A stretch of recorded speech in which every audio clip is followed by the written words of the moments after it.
예수께서 생수에 대하여 말씀하셨을 때 그 여자는 궁금증을 가지고 예수님을 바라보았다. 예수께서는 그 여자의 흥미를 일으키고 당신께서 말씀하신 그 선물에 대한 욕망을 일깨우셨다. 그 여자는 예수께서 말씀하시는 것이 야곱의 우물이 아님을 깨달았다.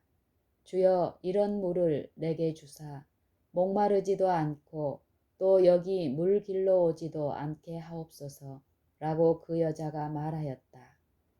이제 예수께서는 갑자기 화제를 바꾸셨다. 예수께서 주기를 열망하신 선물을 이 영혼이 받아들일 수 있기 전에 그 여자는 자신의 죄와 자신의 구주를 깨닫지 않으면 안 되었다. 예수께서 가라사대 가서 내 남편을 불러오라 하시니 그 여자는 나는 남편이 없나이다 라고 대답했다. 이와 같이 말하므로 그 여자는 그 방면에 대한 모든 질문을 막으려고 하였다. 그러나 구주께서 계속하여 내 남편이 없다 하는 말이 옳도다. 내가 남편 5이 있었으나 지금 있는 자는 내 남편이 아니니 내 말이 참되도다 라고 말씀하셨다. 듣고 있던 여자는 떨었다.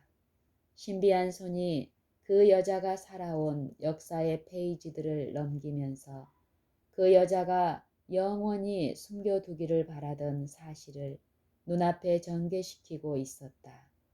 그 여자의 생애의 비밀을 뚫어보실 수 있는 그분은 누구였던가? 그 여자의 마음 속에는 영원한 것과 지금은 숨겨져 있는 모든 것이 드러날 미래의 심판에 대한 생각이 들었다. 그 빛 속에서 양심은 눈을 떴다. 그 여자는 도무지 부인할 수가 없었다. 그러나 그녀는 그다지 반갑지 않은 이 문제에 대한 모든 설명을 피하려고 했다. 그녀는 깊은 존경을 표시하면서 주여, 내가 보니 선지자로소이다 라고 말했다. 그때 그녀는 죄에 대한 깨달음을 침묵시키기를 바라면서 종교적인 논쟁의 대상이 되었던 점들로 화제를 돌렸다. 만일 선지자라면 이 사람은 오랫동안 논쟁의 대상이 되어왔던 이 문제에 대하여 속 시원한 교훈을 줄 수 있을 것이다. 예수께서는 그 여자가 자기의 원하는 대로 화제를 이끌어 가는 것을 참을성 있게 허용하셨다. 그동안 예수께서는 그 여자의 마음속에 다시 진리를 전해줄 기회를 살피셨다. 우리 조상들은 이 산에서 예배하였는데 당신들의 말은 예배할 곳이 예루살렘에 있다 하더이다 라고 그 여자는 말했다. 그리심산이 바로 눈앞에 보였다. 그 성전은 파괴되어 그 제단만 남아 있었다. 유대인들과 사마리아인들은 예배의 장소에 대한 문제로 논쟁을 계속해 왔었다. 사마리아인들의 조상 중 얼마는 한때 이스라엘에 속하여 있었으나 그들의 죄로 말미암아 주께서는 그들이 우상을 섬기는 나라에 정복당하도록 버려두셨다. 그들은 여러 세대 동안 우상 숭배자들과 혼합되었으며 우상 숭배자들의 종교는 점차 이스라엘의 종교를 부정하게 물들여 놓았다. 그들이 우상들은 그들에게 우주의 통치자이신 살아계신 하나님을 상기시켜 주는 것에 불과하다고 믿은 것은 사실이었으나 그럼에도 불구하고 백성은 그들의 새긴 우상을 공경하도록 지도를 받았다.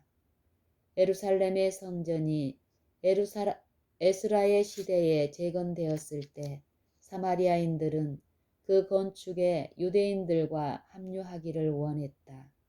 그들은 이 특권을 거절당했으며 그 후로 두 국민 사이에 극렬한 증오심이 싹트기 시작했다. 사마리아인들은 그리심산에 이에 필적하는 성전을 세웠다. 그들은 우상 숭배를 완전히 버리지 않았지만 여기에서 그들은 모세의 의식에 일치하게 예배를 드렸다. 그러나 재난들이 그들을 따르고 그들의 성전은 원수들에게 파괴되어 그들은 저주 아래 있는 듯이 보였다. 하지만 그들은 여전히 그들의 유전과 예배의 형식을 고수했다. 그들은 예루살렘의 성전을 하나님의 집으로 인정하려 하지 않았고 유대인의 종교가 그들의 종교보다 우월하다는 것을 시인하려고도 하지 않았다. 예수께서 그 여자에게 대답하셨다. 여자여, 내 말을 믿으라. 여자여, 내 말을 믿으라. 이 산에서도 말고 예루살렘에서도 말고 너희가 아버지께 예배할 때가 이르리라. 너희는 알지 못하는 것을 예배하고 우리는 아는 것을 예배하노니 이는 구원이 유대인에게서 남이니라. 예수께서는 자신은 사마리아인들에 대한 유대인의 편견을 가지고 있지 않다는 것을 보여주셨다. 그분은 지금 유대인들에 대한 이 사마리아인의 편견을 깨뜨리고자 하셨다. 사마리아인들의 믿음이 우상 숭배로 말미암아 부패되었다는 사실을 언급하면서 예수께서는 구원의 위대한 진리가 유대인들에게 맡겨졌으며 유대인들 가운데서 메시아가 나오리라고 선언하셨다. 그들이 가지고 있는 성경에는 하나님의 품성과 그분의 정부의 원칙들이 명백히 제시되어 있었다. 예수께서는 자신을 하나님께서 당신에 대한 지식을 주신 백성, 곧 유대인으로 분류하셨다. 예수께서는 당신의 말을 듣는 사마리아 여인의 생각이 형식과 의식 문제나 쟁론의 문제들을 초월하게 되기를 바라셨다. 예수께서는 말씀하셨다. 아버지께 참으로 예배하는 자들은 신령과 진정으로 예배할 때가 오나니 곧 이때라. 아버지께서는 이렇게 자기에게 예배하는 자들을 찾으시니라. 하나님은 영이시니 예배하는 자가 신령과 진정으로 예배할지니라. 예수께서 니고데모에게 사람이 거듭나지 아니하면 하나님 나라를 볼 수 없느니라고 말씀하셨을 때에 드러내셨던 것과 같은 진리가 여기에 선언되어 있다. 요한복음 3장 3절. 거룩한 산이나 성전을 찾음으로써 사람들이 하늘과 교통하게 되는 것은 아니다. 종교는 외형적인 형식과 의식에 한정되어서는 안 된다.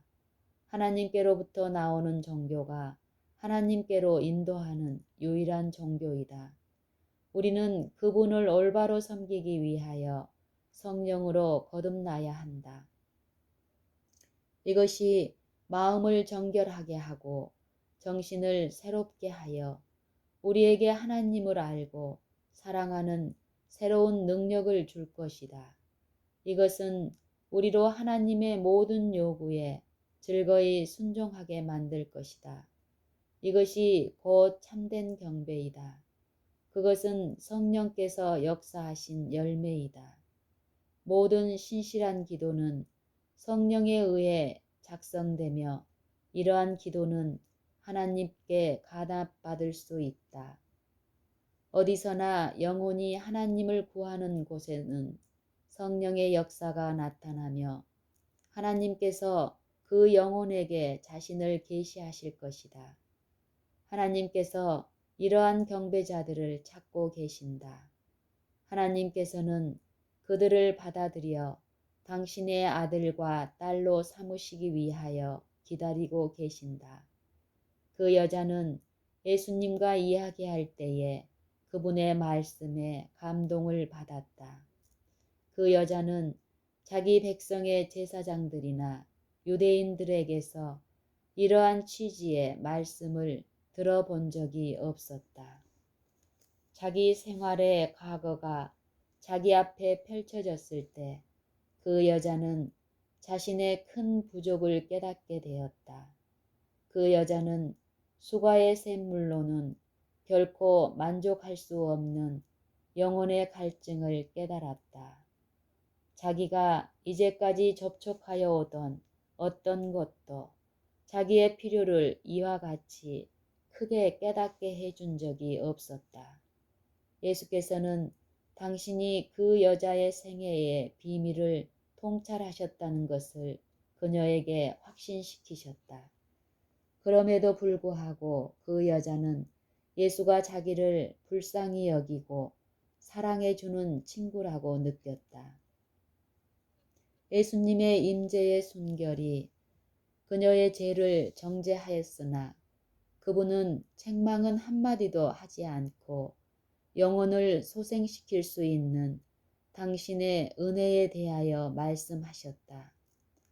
그 여자는 그분의 신분에 대하여 어느 정도 깨닫기 시작했다. 혹시 이분이 오랫동안 기다려오던 메시아가 아닐까 하는 의문이 그 여자의 마음속에 일어났다. 그 여자는 예수께 메시아 곧 그리스도라 하는 이가 오실 줄을 내가 아노니 그가 오시면 모든 것을 우리에게 고하시리이다 라고 말하였다. 예수께서 대답하셨다. 내게 말하는 내가 그로라.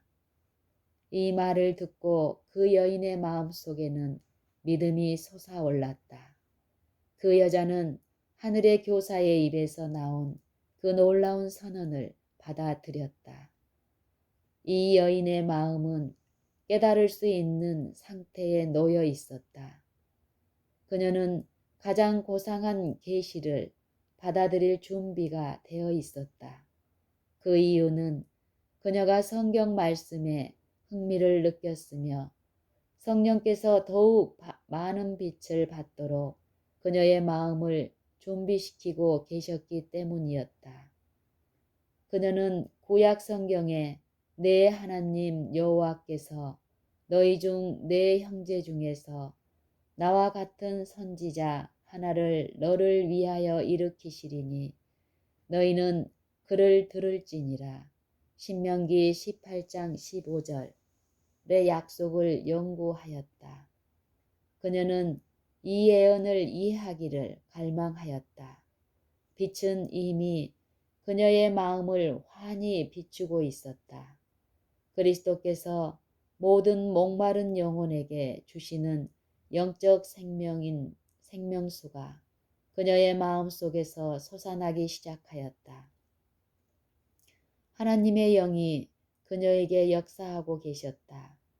그리스도께서 이 여인에게 하신 명료한 말씀은 스스로 의롭다고 하는 유대인들에게는 하실 수 없는 말씀이었다. 그리스도께서 그들에게 말씀하실 때에는 훨씬 더 제한적이었다. 유대인들에게는 말하지 않고 후에 제자들에게 비밀을 지키라고 명하셨던 것이 그 여자에게는 계시된 바 되었다. 예수께서는 그 여자가 당신의 은혜에 참여하도록 하기 위하여 다른 사람들을 인도하는 일에 그 지식을 활용할 것을 아셨다. 제자들이 심부름 갔다 돌아왔을 때 그들은 주께서 그 여인과 이야기하는 것을 보고 놀랐다. 예수께서 원하던 시원한 물 한 모금도 마시지 않고 당신의 제자들이 가져온 음식을 먹기 위해 멈추지도 않으셨다. 그 여인이 간 후에 제자들은 예수께 잡수시도록 간청했다. 그들은 예수께서 잠잠히 깊은 명상에 골몰하고 계심을 보았다. 그분의 얼굴이 밝게 빛났으므로 그들은 그리스도께서 하늘과 교통하시는 것을 방해할까 봐 두려워하였다. 그러나 그들은 예수께서 기진하여 피곤하시다는 것을 알았으므로 예수님의 육체적인 필요를 그분에게 알려주는 것은 그들의 의무라고 생각했다. 예수께서는 저희의 애정어린 염려를 인정하시고 내게는 너희가 알지 못하는 먹을 양식이 있느니라고 말씀하셨다. 제자들이 누가 그분에게 먹을 것을 갖다 드렸을까 하고 궁금히 여길 때에 예수께서는 나의 양식은 나를 보내신 이의 뜻을 행하며 그의 일을 온전히 이루는 이것이니라고 설명하셨다. 요한복음 4장 34절.